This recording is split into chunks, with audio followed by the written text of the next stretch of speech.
திருக்குறள் கதைகள் கதை எண் 305.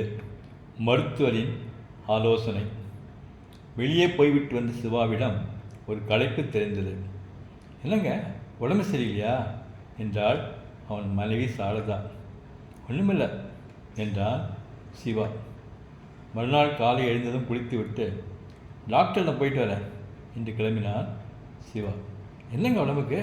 நேற்றுக்கே கவனிச்சேன், ஒரு மாதிரி சோர்வாக இருந்தீங்களே என்றாள் சாரதா பதட்டத்துடன்.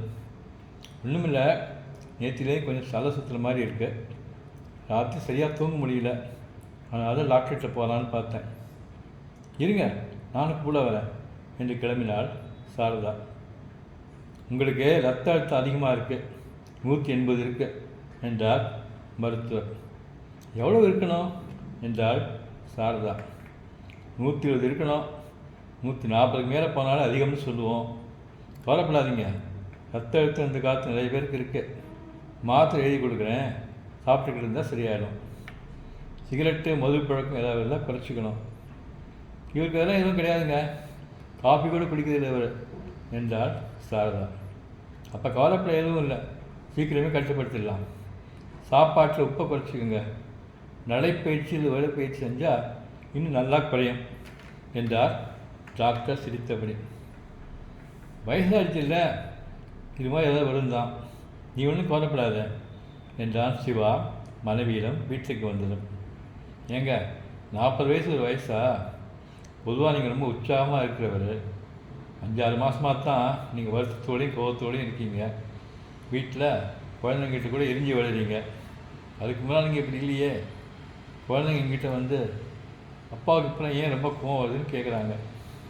உங்கள் கோபந்தான் உங்கள் ரத்த அழுத்தத்துக்கு காரணமோ என்னவோ என்றாள் சாரதா. சிவா மௌனமாக இருந்தான். பிஸ்னஸில் உங்கள் பார்ட்னர் அவங்க ஏமாற்றிட்டு போயிட்டாருங்கிறதுனால உங்களுக்கு கோபம் ஏமாற்றம் எல்லாம் இருக்குது நியாயம்தான். ஆனால் நீங்கள் அதுலேருந்து வெளில வரணும் இல்லை. நீங்கள் தான் நிலைமையை சமாளித்து மறுபடியும் பிஸ்னஸ் ஓரளவுக்கு சரி பண்ணிட்டீங்களே, அப்புறம் ஏன் இந்த கோபம் எல்லாம்? என்ன தான் நான் நிலைமையை சமாளிச்சிட்டாலும் அவன் ஏமாத்திர நினச்சா எனக்கு வர கோபம் போக மாட்டேங்குதே என்றான் சிவா. சரி, அந்த கோபத்தை நீங்கள் யார்கிட்ட காட்டுறீங்க? வீட்டில் எங்கிட்டையும் குழந்தைகிட்டையும் காட்டுறீங்க, உங்கள்கிட்ட வேலை செய்கிறவங்ககிட்டையும் காட்டுறீங்களோ என்னவோ தெரியாது. அதனால் இப்போ உங்கள் ஆரோக்கியமே பாதிக்கப்பட்டிருக்கு. டாக்டரு உப்பை குறைச்சிக்க சொன்னார்ல என்றான் சிவா. ஆமாம், அதுக்கு என்ன இப்போ என்றாள் சாரதா. கணவன் ஏன் சம்மந்தம் இல்லாமல் இதை சொல்கிறான்னு புரியாமல். கோபத்தை குறைச்சிக்க சொல்லியும் அவர் சொல்லியிருக்கணும்ல என்றான் சிவா சிரித்தபடி. அதான் வீட்டு டாக்டர் நான் சொல்கிறேனே என்றாள் சாரதா அவன் சிரிப்பில் சேர்ந்து கொண்டு. சமையல் உப்பை நீ குறைச்சிடுவ, மனசில் கோபத்தை நான் குறைச்சிக்கிறேன் என்றான் சிவா. அறத்துப்பால் துறவரவியல் அதிகாரம் 31 வெகுளாமை. குறள் 305. தன்னைத்தான் காக்கின் சினம் காக்க காவாக்கால் தன்னையே கொல்லும் சினம்.